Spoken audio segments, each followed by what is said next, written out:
আসসালামু আলাইকুম ওয়া রাহমাতুল্লাহি ওয়া বারাকাতুহু নাহমাদুহু ওয়া নুসাল্লি আলা রাসূলিহিল কারীম আউযু বিল্লাহি মিনাশ শাইতানির রাজীম বিসমিল্লাহির রহমানির রহিম ওয়া ইন কুনতুম ফি রাইবিন মিম্মা নাযালনা আলা আবদিনা ফাতু বিসূরাতিন মিন মিসলি ওয়াদউ শুহাদাআকুম মিন দুনিল্লাহি ইন কুনতুম সাদিকিন ফাইন লাম তাফআলু ওয়া লান তাফআলু ফাত্তাকুন নারা আও কামা সাদাকাল্লাহুল মাওলানাল আযীম ওয়া সাদাকা রাসূলুহুন নবিয়্যুল কারীম।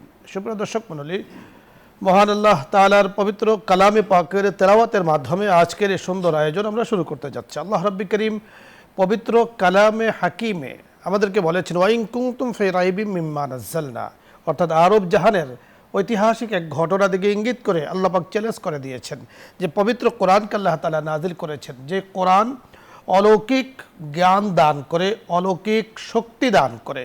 তোমাদের যদি এ ব্যাপারে সন্দেহ হয় তাহলে তোমরা দেখো চেষ্টা করে এর সামান্যতম মোকাবেলা করতে পারো কিনা। তারা পারেনি, আল্লাহ তাআলা বলেছেন কখনো পারবে না। এই বিষয় নিয়ে পবিত্র কোরআন অলৌকিক শক্তি দান করে আরও বিস্তারিত আলোচনা করবেন বিশিষ্ট ইসলামী চিন্তাবিদ, মিডিয়া আলোচক, সুবক্তা শেখ মুফতি দ্বীন ইসলাম কাসিমি পীর সাহেব, কুটুম্বপুর, কুমিল্লা। সাথে আছি আমি আমজাদ হোসেন হেলালি। আসসালামু আলাইকুম। ওয়ালাইকুম আসসালাম ওয়া রাহমাতুল্লাহি ওয়া বারাকাতুহু। জি পীর সাহেব হুজুর, কেমন আছেন আপনি? আলহামদুলিল্লাহ, ভালো আছি ইনশাআল্লাহ। আলহামদুলিল্লাহ। আজকে আপনার কাছে আমরা জানবো যে কোরআন অলৌকিক শক্তি দান করে। নিঃসন্দেহে আধ্যাত্মিক বিশাল শক্তি কিন্তু কোরআন দান করে। আমরা দেখেছি যে কোরআনে কারিম যার ভেতরে আছে তিনি যেন এমনি অলৌকিক শক্তির মাধ্যমে, আল্লাহ পাকের মহাব্বতের মাধ্যমে অনেক শক্তিশালী থাকেন।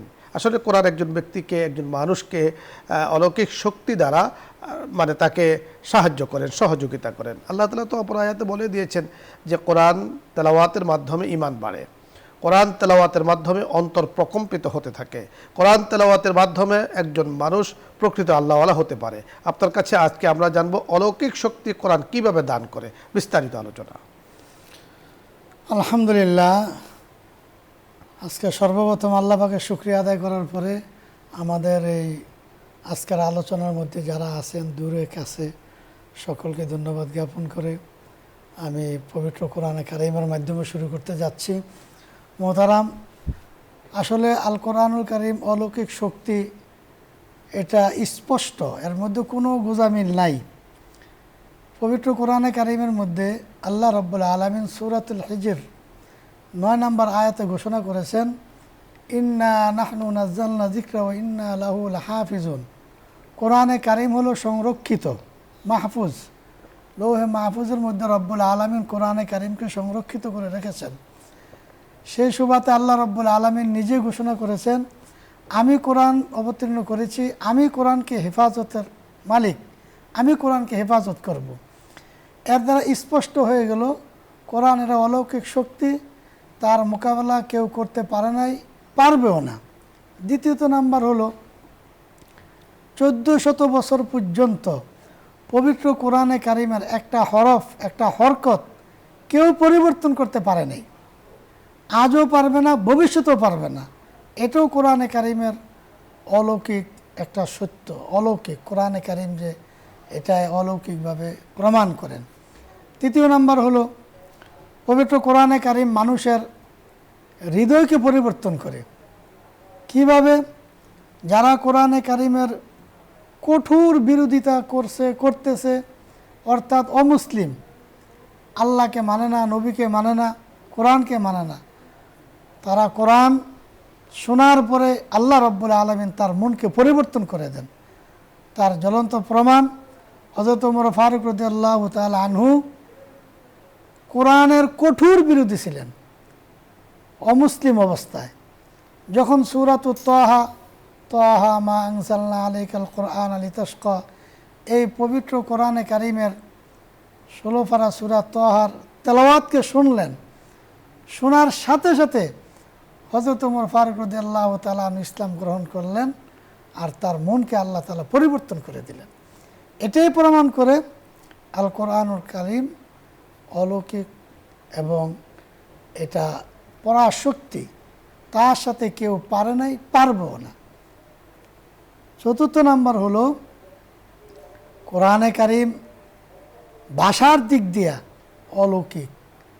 কোরআনের যেই ভাষা আল্লাহ রাব্বুল আলামিন ব্যবহার করেছেন, এরকম ভাষা কেউ দেখাইতে পারে নাই, অতীতে পারে নাই, বর্তমানেও পারবে না, ভবিষ্যতেও পারবে না। তার প্রমাণ আরব জাহানের মধ্যে বহু কবি ছিলেন, দার্শনিক ছিলেন, পণ্ডিত ছিলেন, তাদেরকে কোরআন চ্যালেঞ্জ করে দিয়েছেন। সূরাতুল বাকারায় 23 নম্বর আয়াতের মধ্যে আউযু বিল্লাহি মিনাশ শাইতানির রাজিম ওয়া ইন কুনতুম ফি রাইবিম মিম্মা নাযালনা আলা আবদিনা ফাতু বিসূরাতিম মিন মিসলি। আরবদের যত বড় পণ্ডিত ছিল তাদেরকে সম্বোধন করে বলেছেন যে আমি আমার নবীর উপর যা অবতীর্ণ করেছি এ ব্যাপারে যদি তোমাদের সন্দেহ হয় তাহলে এই কোরআনের মতন একটা সূরা, একটা আয়াত, ন্যূনতম ছোট্ট থেকে ছোট্ট তোমরা এনে দেখাও। শুধু তোমরাই নয়, তোমাদের বন্ধু বান্ধব শুহাদাকুম মিন দুনিল্লাহ, আল্লাহ ব্যতিরেকে তোমাদের যত বন্ধু বান্ধব আছে সকলের সাহায্য সহযোগিতা নিয়ে তোমরা আমার এই কোরআনের মতন একটা আয়াত তোমরা আনো। কিন্তু তারা পারে নাই, ব্যর্থ হয়েছে।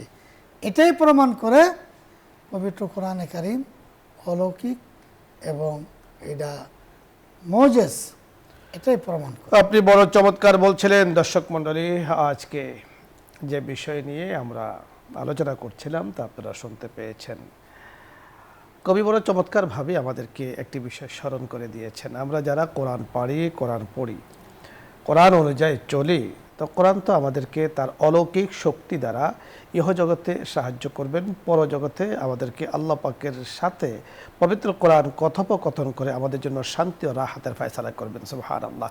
এই জন্য কথাগুলোকে আমরা কবির ভাষায় যদি বলতে চাই তাহলে আমরা বলবো ইয়াদ রাখনা ভুল না জানা ইলতিমাসে আখেরি তাজকিরা আহবাব করদন শিওয়া এ পয়গম্বরি ইয়াদ রাখনা ভুল না জানা। নিউজ 24-এর ইসলাম আমরা এই প্রোগ্রামে যতগুলো আলোচনা হয়েছে ইতিমধ্যে আলহামদুলিল্লাহ আমাদের নিয়মিত এই প্রোগ্রামের সাথে যুক্ত আছেন এরকম সংখ্যা কম নেই, অনেক অনেক বেশি। সকলের প্রতি যে আবেদন, যে নিবেদন, যে অনুরোধ তা হলো ইয়াদ রাখনা ভুল না জানা ইলতিমাসে আখেরি। আলোচনাগুলো ইয়াদ রাখবো, স্মরণে রাখবো, ভুলে যাব না। এটাই হলো সর্বশেষ আপনাদের কাছে আবেদন, নিবেদন। তাজকিরা আহবাব করদন শিওয়া এ পয়গম্বরি, যে প্রিয়জনের কাছে এটি একজন মানুষের আশা। আপনাদের কাছে, আপনারা আমাদের সকলের প্রিয় প্রিয় দর্শক, মহাব্বতের বন্ধু, সকলের কাছে এটি বিষয় চাওয়া, আমাদের পাওয়া, যে আলোচনাগুলো বুঝে আল্লাহ পাকের কাছে দোয়া করা, আল্লাহ পাক যেন আমাদেরকে একজন প্রকৃত দিনদার অর্থে দিনদার হিসেবে কবুল করেন। আমিন। দর্শক মণ্ডলী, আল কোরআনের অলৌকিক শক্তি নিয়ে আমরা আলোচনা করছিলাম।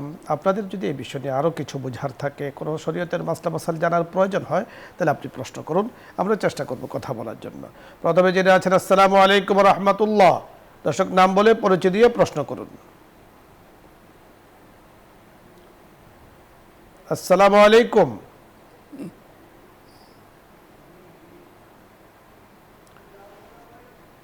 জি দর্শক, আপনি আসতে বলছেন, একটু জোরে বলতে হবে। পরে দর্শক, আসসালামু আলাইকুম। সম্ভবত আপনি কানেকশন পাচ্ছেন না। শায়েখের কাছে আমি আসবো। পীর সাহেব হুজুর, আপনি একটু আমাদেরকে জানাতে হবে যে আপনি কোরআনে কারীমের একটি আয়াত তেলাওয়াত করেছেন, ওয়া ইন কুনতুম ফি রাইবিম মিম্মা নাযালনা আলা আবদিনা ফাতু বিসূরাতিন মিন মিসলা। সম্ভবত সূরাতুল বাকারার 23 নম্বর আয়াত। এই আয়াতের মধ্যে আল্লাহ তাআলা আসলে চ্যালেঞ্জটা কাদের সাথে করেছেন, কেন করেছেন? আলহামদুলিল্লাহ, চ্যালেঞ্জটা আল্লাহ রব্বুল আলামিন যারা কোরআনকে অস্বীকার করেছেন এবং আল্লাহ রব্বুল আলামিন তার নবীর উপর যে কোরআন অবতীর্ণ করেছেন, এই নবীকে অস্বীকার করেছেন, এই কোরআন অস্বীকার যারা করেছে, কাফের, সাইবা, উতবা, ওলিদ বিন মুগীরা, আবু জাহেল, তৎকালীন তাদেরকে সম্বোধন করে তাদের সাথে রব্বুল আলামিন চ্যালেঞ্জ করেছেন। শুধু তখন তাদেরকে সম্বোধন করে কিয়ামত পর্যন্ত রব্বুল আলামিন এই চ্যালেঞ্জটা একেবারে ওপেন করে দিয়েছেন যে তোমরা যদি কেউ পারো তাহলে আমার কোরআনের চ্যালেঞ্জ গ্রহণ করো।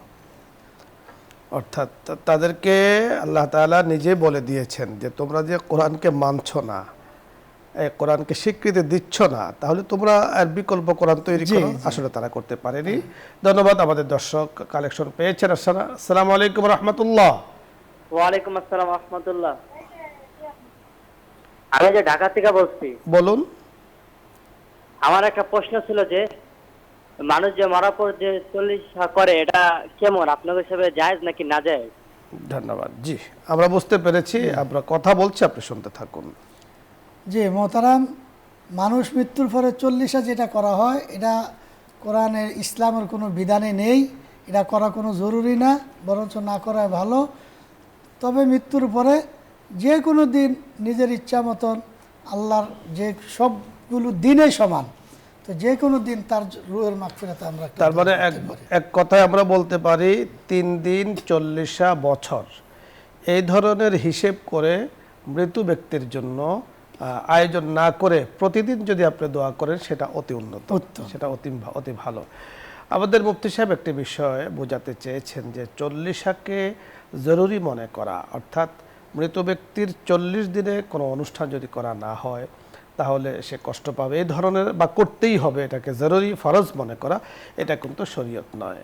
আপনি আয়োজন করতে চান, গরিব মিসকিনদেরকে খাওয়াতে চান, তার জন্য আপনি কিছু খরচ করতে চান, নিঃসন্দেহে আমরা আপনাকে বলবো আপনি খরচ করুন। তবে এটাকে বছরে একবার অথবা মৃত্যুর পরে 40 এরপরে ভুলে যাব, এটা কিন্তু একেবারে উচিত নয়। আমাদের বাবা মা যাদের জন্য আমরা দোয়ার আয়োজন করছি, ওনারা কি আমাদেরকে দিনক্ষণ ঠিক করে আদর করেছেন? বলুন দেখি, যদি বাবা মা আমাদেরকে 3 দিনের দিন আদর করতেন, 40 আদর করতেন, বছরে একবার আমাদেরকে সোহাগ দিতেন, তাহলে আমরা বেঁচে থাকতাম? দুনিয়ার আলো বাতাস কিন্তু আমাদের পক্ষে সম্ভব ছিল না, আমরা আসলে তখনই সেখানে শেষ হয়ে যেতাম। ওনারা প্রতিটা সেকেন্ড, প্রতিটা মুহূর্তে আমাদের জন্য কিন্তু স্নেহের, মায়ার, মমতার বিশাল অংশ রেখেছেন। তাই ওনাদের জন্য প্রতি 5 ওয়াক্ত নামাজের পরে আল্লাহ রাব্বুল কারীম শিখিয়ে দিয়েছেন রাব্বির হামহুমা কামা রাব্বায়ানি সাগীরা। আর তিনি যদি আমাদের আত্মীয় স্বজন হন, মুরব্বিয়ানে কেরাম হন, রাসূল আকরাম সাল্লাল্লাহু আলাইহি ওয়াসাল্লাম বলে দিয়েছেন ইস্তাগফিরু লিআখিকুম, তোমরা তোমাদের ভাইয়ের জন্য ক্ষমার দোয়া করো। এই ক্ষমার দোয়াটা 40 দিন নয়, বছরে একবার নয়, এটা প্রতিদিন আপনি দোয়া করবেন। জি, পরের দর্শক, আসসালামু আলাইকুম। ওয়ালাইকুম আসসালাম ওয়া রাহমাতুল্লাহি ওয়া বারাকাতুহু। আমি একটু কথা বলতে চাইছিলাম। জি, প্রশ্ন বলুন। হ্যাঁ, আমি জানতে চাইছিলাম, আমি কিশোরগঞ্জ থেকে রিং দিছি, আমার নাম দেলোয়ার হোসেন সিদ্দিকী। হুজুরের সঙ্গে আমার একটা জানার বিষয় যে আমরা যে সালাম বিনিময় করতেছি, আসসালামু আলাইকুম ওয়া রাহমাতুল্লাহি ওয়া বারাকাতুহু, এটা আমরা কোথায় থেকে পেলাম? আমার যতদূর জানা, কোরআন শরীফে আছে আল্লাহ পাক নবীজির সঙ্গে সালাম বিনিময় করেন, সালামুন আলাইকুম। এবং হাসরের দিন বেহেশতীদের সঙ্গে যখন আল্লাহ পাক দেখা করবেন, তখন যে সালাম দিবেন ওইটাও এটাই লেখা আছে, সালামুন আলাইকুম। এরকম আমরা যে সালামটা আপনাদের সঙ্গে বিনিময় করতেছি, এইটা করতে গিয়ে আমরা পেয়েছি, এইটাই শুধু আমার জানার বিষয়। জি, ধন্যবাদ আপনাকে। আমরা কথা বলছি, আপনি শুনতে থাকুন। বুঝতে পেরেছেন আমার প্রশ্নটি? জি, আসলে আসসালামু আলাইকুম ওয়া রাহমাতুল্লাহ, এটা আমরা নবী করিম সাল্লাল্লাহু আলাইহি সাল্লাম থেকে আমরা শিক্ষা পেয়েছি। নবী করিম সাল্লাল্লাহু আলাইহি ওয়াসাল্লাম সাহাবায়ে কেরামদেরকে বলেছেন আসসালাম কবলাল কালাম, যে তোমরা সালাম দাও কথা বলার আগে। একজন মুসলিম আরেকজন মুসলমানের সাথে যখন সাক্ষাৎ হবে তখন সে সালাম দিবে কোনো কথা বলার আগে, সর্বপ্রথম সালাম। তো কিভাবে সালামটা দিব? এই সালামটা সাহাবায়ে কেরামদেরকে এইভাবেই শিক্ষা দেওয়া হয়েছে, আসসালামু আলাইকুম ওয়া রাহমাতুল্লাহ। সেখান থেকে আমরা এইভাবে সালাম শিখছি। ধন্যবাদ। ওনার যে প্রশ্নটি ছিল আমরা তো উত্তর, মাশাআল্লাহ আপনি বলেছেন যে আসসালামু আলাইকুম।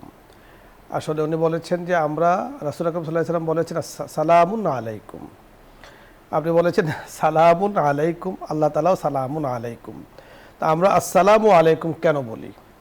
চমৎকার একটি বিষয় আপনি জানতে চেয়েছেন। আপনি যদি আরবি ব্যাকরণ বুঝেন, আরবি গ্রামার আপনি বুঝেন, তাহলে আপনার জন্য বুঝতে সহজ হবে।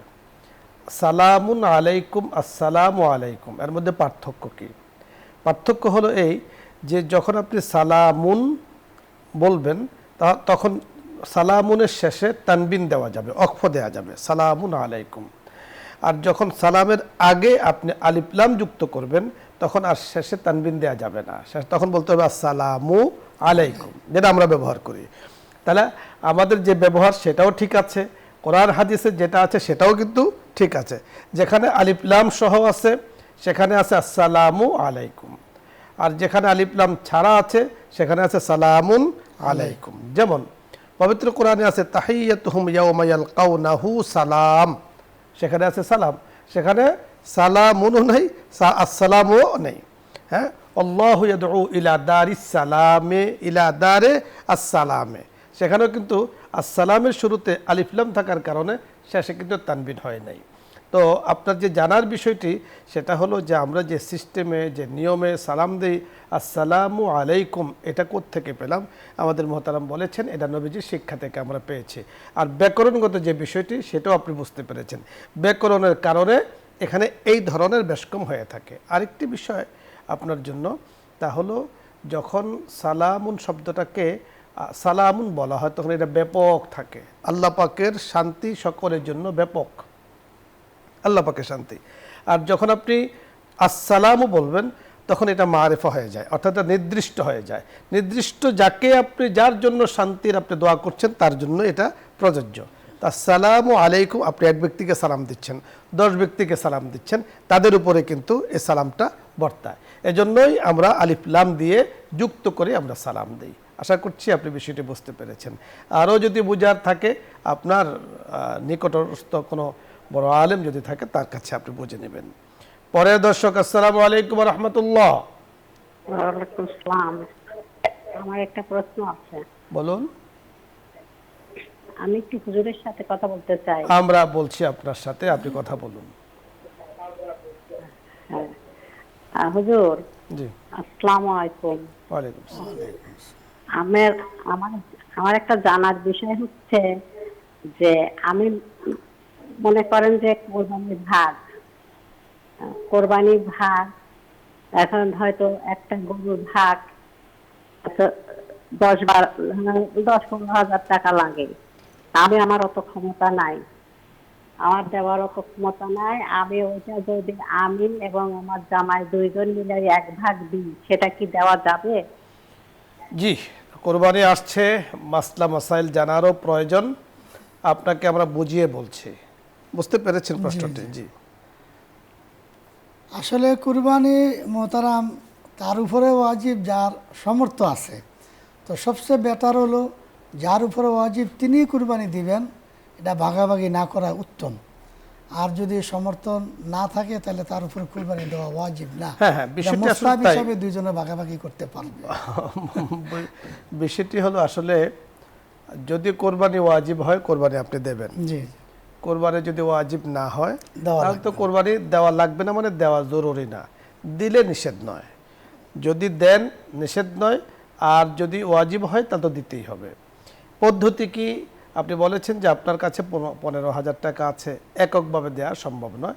স্বামীর থেকে 15,000 টাকা আপনি নেবেন, নিয়ে দুইজনে ভাগাভাগি করে কোরবানি দিবেন। আসলে কোরবানির ক্ষেত্রে মনে রাখতে হবে কোরবানি কখনো ভাগে ভাগে হয় না, অর্থাৎ এক ভাগের মধ্যে আর ভাগ হবে না। এক গরুর মধ্যে ভাগ হবে কিন্তু এক ভাগের মধ্যে ভাগ হবে না। তাহলে সিস্টেম কি হবে? আপনি যদি স্বামীর উপর ওয়াজিব না হয়, আপনার উপর ওয়াজিব না হয়, তাহলে আপনারা কি করবেন? একজনকে মালিক বানিয়ে দেবেন, অর্থাৎ আপনার 15,000 টাকা স্বামীকে দেবেন, তা তার 15,000 টাকা 30,000 টাকার মালিক হয়ে গেল স্বামী। এখন স্বামীর পক্ষ থেকে কোরবানি হবে, অথবা আপনাকে উনি মালিক বানিয়ে দিলেন, আপনার পক্ষ থেকে হবে। এরকম নয় যে এক ভাগের মধ্যে 3 জনের টাকা দিলেন, সকলে মিলে এক ভাগ কোরবানি দিলেন, না, যে কোনো একজনকে মালিক বানিয়ে দিতে হবে। এরপরে মালিক বানানো দেওয়ার পরে যে কোনো একজনের পক্ষ থেকে সেটা কোরবানিটা হয়ে যাবে। আশা করছি বুঝতে পেরেছেন। এক ভাগের মধ্যে কয়েক শরিক কিন্তু জায়েজ নেই, এক পশুর মধ্যে জায়েজ আছে, গরু, মহিষ, তারপরে কি বলে ওট ইত্যাদির মধ্যে, কিন্তু এছাড়া আবার বকরির এগুলোর মধ্যে কিন্তু এক শরিকে দিতে হবে, এক ভাগে দিতে হবে। আশা করছি বুঝতে পেরেছেন। পরের দর্শক, আসসালামু আলাইকুম। ওয়ালাইকুম আসসালাম। নিউজ 24। জি, নিউজ 24। আচ্ছা, আমার একটা প্রশ্ন আছে। প্রশ্নটা হলো, আমাদের গাইবান্ধা জেলার পলাশবাড়ি থানায় আগে হামজা সাহেব উনি সভা করলো গত কিছুদিন আগে, এই পার্লামেন্ট সদস্য হওয়ার আগে। তো উনি এখানে 60,000 টাকা কন্ট্যাক্ট করে সভা করলো, অথচ সবার মধ্যে যদি আধা ঘন্টাও কথাবার্তা বললো না। মনে করেন যে উনি শুধু জেলখানায় ছিলেন, এই ছিলেন, এটা আমল তামল কথা বলে সভা শেষ করে চলে গেল। তাহলে ওনার জন্য এই 60,000 টাকা কি হালাল হলো নাকি? ধন্যবাদ। আমরা কোনো ব্যক্তিকে লক্ষ্য করে আমরা কথা বলি না। আপনি চমৎকার একটি বিষয় জানতে চেয়েছেন। আসলে কোনো ব্যক্তিকে উদ্দেশ্য করে কথা বলা উচিত নয়। দেখুন, দিন এবং শরিয়ত, দিনই প্রচার এবং শরিয়তের প্রচার, কোরআন সুন্নাহর কোনো বিনিময় হয় না। এর বিনিময় দেওয়ার মতো যোগ্যতা আমাদের আপনাদের নেই। নিঃসন্দেহে দিনের দাওয়াত করতে হয় বিনা পরিশ্রমে। ইন আজরিয়া ইল্লা আলাল্লাহ, উজরত প্রতিদান আল্লাহ পাক থেকে আমরা নেব। সকল প্রতিদান আল্লাহ তাআলার কাছ থেকে আমরা নেব, তিনি দেবেনও, পরিমাণ অনেক বেশি দেবেন। তো এখন আপনি যেটা বলেছেন যে এই যে কন্ট্রাক্ট বা একটা কিছু, সেটা তো কেন করেছেন বা কিভাবে করেছেন বিস্তারিত ওনার সাথে আলোচনা করলে বুঝে আসবে। এখানে গাড়ি ভাড়ার ব্যাপার আছে, ওনার যাওয়ার ব্যাপার আছে, সময়ের ব্যাপার আছে, সকল কিছু মিলিয়ে এই বিষয় নিয়ে আমরা কথা বলছি না। আমরা কথা বলছি হলো যিনি যাবেন তিনি দিনের দাওয়াত দিবেন, যারা নিচ্ছেন ওনারা ওনার সেবা করবেন, ওনার খেদমত করবেন, সর্বোচ্চ সম্মান করবেন। দুইজনের ভেতরে যখন একটা উলফত মোহাব্বত থাকবে তাহলে আর এখানে কোনো কালামি থাকবে না, কোনো প্রশ্নও থাকবে না। শাহেক ধন্যবাদ আপনাকে। দর্শক মণ্ডলী, আপনাদের সকলকে ধন্যবাদ জানাচ্ছি আজকের এই সুন্দর আয়োজনে আপনারা প্রশ্ন করেছেন। আমরা চাই যে আপনারা যেই কোনো ধরনের ইসলামিক প্রশ্ন আপনারা আমাদের এখানে নিয়ে আসবেন, প্রশ্ন করবেন, আমরা আপনাদের থেকে জানবো, চেষ্টা করব আমাদের পক্ষ থেকে আপনাদেরকে কিছু জানাতে। আমরা যদি না পারি আমরা জেনে আপনাদেরকে বলার চেষ্টা করব। তারপরও জানুন, বুঝুন, আমল করুন, দিনদার হিসাবে আল্লাহ পাকের নেককার বান্দাদের তালিকাভুক্ত আমরা হই আল্লাহ পাকের কাছে, সেই কামনা করে আজকের মতো বিদায় নিচ্ছি। আসসালামু আলাইকুম ওয়া রাহমাতুল্লাহি ওয়া বারাকাতুহু। এখন দোয়া হবে, দরুদ ইস্তিগফার পাঠ করি। আল্লাহুম্মা সাল্লি আলা সাইয়্যিদিনা ওয়া নাবিয়্যিনা ওয়া শাফিঈনা ওয়া হাবিবিনা ওয়া মাওলানা মুহাম্মদ সাল্লাল্লাহু আলাইহি ওয়া আলা আলিহি ওয়া আসহাবিহি ওয়া বারিক ওয়া সাল্লিম। আস্তাগফিরুল্লাহ রাব্বি মিন কুল্লি যামবিন ওয়া আতুবু ইলাইহি লা হাওলা ওয়া লা কুওয়াতা ইল্লা বিল্লাহিল আলিয়্যিল আযীম। আলহামদুলিল্লাহি রাব্বিল আলামিন। الحمد لمن قدر خيرا وخبالا والشكر لمن صور حسنا وجمالا كريما ببخش ابر حالما كريما ببخش ابر حالما کہ ہستم اسیر کمند ہوا یا کریم یا رحیم। আমরা গুনাহগার বান্দার আপনার শাহী দরবারে হাত তুলেছি। মাওলাই করিম, নিউজ 24 ইসলাম আমরা লাইভ প্রোগ্রামে বসে হাত তুলেছি। আমরা যারা শরীক হয়েছে, ইয়া আল্লাহ, বসুন্ধরা পরিবার আয়োজন করেছেন, মাওলাই করিম নিউজ 24 আয়োজন করেছেন, আমরা যারা যুক্ত আছি, কেউ প্রোগ্রামের আয়োজন করেছেন, কেউ দেখেন, ইয়া আল্লাহ সকলকে, ইয়া আল্লাহ ইসলাম আমরা পরিবার বানিয়েছেন, মেহরবানি করে সকলকে মাফ করে দেন। তামাম জাহানের উম্মতে মুসলিমাকে আপনি মাফ করে দেন, আমাদেরকে আপনি মাফ করে দেন। চেয়ারম্যান মহোদয়কে, পরিবারের সদস্য যারা আছেন, আমরা যারা আছি, ওগো করিম, ওগো করিম, দিন এক প্রোগ্রামের পরিবারের সদস্য হওয়ার উসিলায় মেহরবানি করে দুনিয়া আখিরাতে কল্যাণের ফয়সালা করে দেন। মাওলাই করিম, আদ-দুআ মুখুল ইবাদা, দোয়াই হলো ইবাদতের মগজ, দোয়াই হলো ইয়া আল্লাহ মুসলমানদের বড় হাতিয়ার। আপনার কাছ থেকে আমরা দোয়ার মাধ্যমে অনেক অনেক কিছু পেয়েছি। ওগো করিম, মেহরবানি করে ক্ষমার মতো মহা দৌলত আমাদেরকে দান করেন, আমাদের মুরব্বীদেরকে দান করেন, মুরব্বিয়ানে কেরাম যারা চলে গিয়েছেন তাদেরকে দান করেন। ইয়া আল্লাহ, ওই তালিকার মধ্যে তো আমাদের মা বাবা রয়েছেন। মাওলাই করিম, ইয়া আল্লাহ, প্রতিদিন এখানে এসে আপনার শাহী দরবারে বড় আশা করে হাত তুলি। সারাদিন তো কিছু করতে পারি না, ইয়া আল্লাহ, সারা বছরও তাদের জন্য কিছু করা হয় না। তারা যেত আদর করেছেন, সারা জীবন যদি তাদের জন্য ইয়া আল্লাহ তাদের খেদমতে পড়ে থাকে, তারপরেও তাদের সেবার কিছুই হবে না। ওগো করিম, মেহরবানি করে আপনি দান করেন, মেহরবানি করে আপনি মাফ করেন, কবরের জিন্দগি আপনি আসান করে দেন। চেয়ারম্যান মহোদয়ের আব্বা আম্মা সহ আত্মীয় স্বজন যারা কবরবাসী হয়েছেন সকলকে মাফ করে দেন। পরিবারের সদস্যদেরকে আপনি মাফ করে দেন, আমাদেরকে আপনি মাফ করে দেন। আপনার হাবিব রসুলায় মেহরবানি করে আমাদের দোয়াকে কবুল ও মঞ্জুর করে নেন। মাওলাই করিম, কত মানুষ হাত তুলে আছেন, চোখের পানিগুলো ছেড়ে দিয়ে রহমতের আশা করছেন। ইয়া আল্লাহ, রহম করম দ্বারা আপনি ভরপুর করে দেন। আপনি তো ইবাদুর রহমান বলেছেন, হে রহমাতের বান্দা, আমাদের সকলকে আপনার খাস বান্দা হিসাবে কবুল করে নেন। آمين بحرمة سيد المرسلين الحمد لله رب العالمين